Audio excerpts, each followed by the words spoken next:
এখনো কান্দেছো কেন? মশাই জানা দিচ্ছি, মশাই কামড়াতে পারবো না।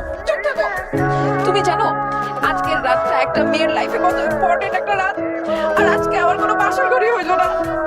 কি বলো না বলো, এই যে এটাই তো আমাদের বাসার ঘর, কত সুন্দর। তোমার কি মাথা খারাপ হয়েছে? এরকম খোলা উঠানের মধ্যে মশারি টানায় কারো বাসর ঘর হয়? কেন হয় তাতে কি? আমাদের হয়। ইতিহাসের পাতায় স্বর্ণাক্ষরে লেখা থাকবো আমাদের এই বাসর ঘরের কথা।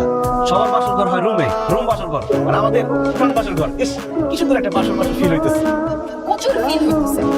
আমার ইচ্ছা ছিল আমার বাসর ঘর হবে একদম এসি রুমের মধ্যে, বিছানা ভর্তি ফুল থাকবে, কত ঠান্ডা ঠান্ডা লাগবে। আর তা না করে কেন যে আমি পালায় বিয়ে করতে গেছিলাম, এর জন্য আমার কপালে এরকম একটা বাসর ঘর জুটছে। আরে তুমি যে বাসর ঘরের কথা বলতেছো এটাও কিন্তু ততটা খারাপ হয়নি। এসি নাই তাতে কি? এই যে মশারি, খোলা আকাশ, এই বাতাস আসতেছে, একটা এসি এসি ফিল হইতেছি। ফুল কালকে তোমার এনে দেবো। বুঝে পরে কিন্তু আফসোস করবা, চলো আমরা বাসা শুরু করি। কি ভাবে বলো? এখন চারপাশে কত গাছ। আরে চারপাশে তো কি হয়েছে? গাছে কি আর চোখ আছে? দেখতে পারবো? চলো বাসা শুরু করি। আরে পাখির চোখ থাকলেও জবাব নাই, দেখবো কিন্তু তারপর কইতে পারবো না। কিন্তু ওই যে আশেপাশে যে ঝিঝি ঝিঝি করতেছে পোকাগুলা, এগুলো থাকলে তো সমস্যা। আমি তো আওয়াজ আসলে ডিস্ট্রাক্টেড হয়ে যাই, আওয়াজটা বন্ধ করো। জিজি পোকা আমার খালো লাগে।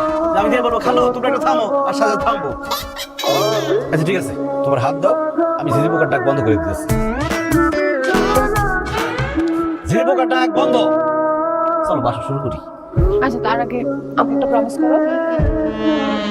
কি?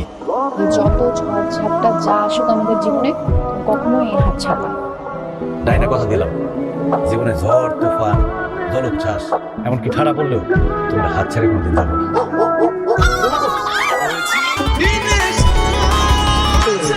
এখনো ঘুমাইতেছে পরে যা সাতটা বাজে গেছে, সূর্য মাথার উপর উঠে গেছে।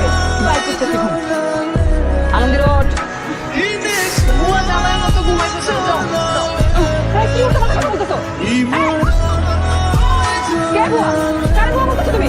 ও সরি মা, আসলে আমি ঘুমের মধ্যে আমাকে বুয়া বলে ফেলছি। হয়েছে কি, ঢাকায় আমার বুয়া এসে ঘরের মধ্যে ঘুম হয় তো, এর জন্য আর কি। সরি। ও আল্লাহ, কি দেখতেছে? কি করতেছে? তাড়াতাড়ি রান্না বান্নাও। সরি মা, আমি তো রান্না করতে পারি না। রান্না করতে পারো না? কি তো পাকায়া পাকায়া আমার পোলার মাথাটা খাইয়া কি তো কি খালি করে ফেলতে পারছো, হ্যাঁ? সে জীবনে কোনোদিন রান্না বান্না করছে? রান্না বান্না করা তো দূরের কথা, রান্না করে রাত পর্যন্ত কোনো খাইতে পারে। সারা জীবন আমি রান্না করছি। এই বাড়িতে বউ হয়ে আসার পর থেকে তোর আমি রান্না করছি, তোর রান্না করছি।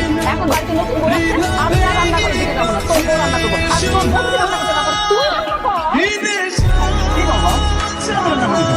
কারণ তুই নিজে পছন্দ করে বিয়ে করছো, আর এমন একটা বিয়ে করছো যে রান্না বান্না ঘরের কাম কিচ্ছু জানে না, আসেন না ঘরে আসেন না। কিন্তু তোর মা রান্না বান্না করতে পারবো না, তাহলে রান্না বান্না করবো কে? তুই করবি। যা, খাবার খা, রান্না করো।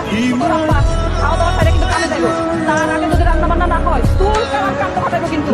আমি কিন্তু তোর সামাল দিতে পারবো না। ও রান্না করে যা।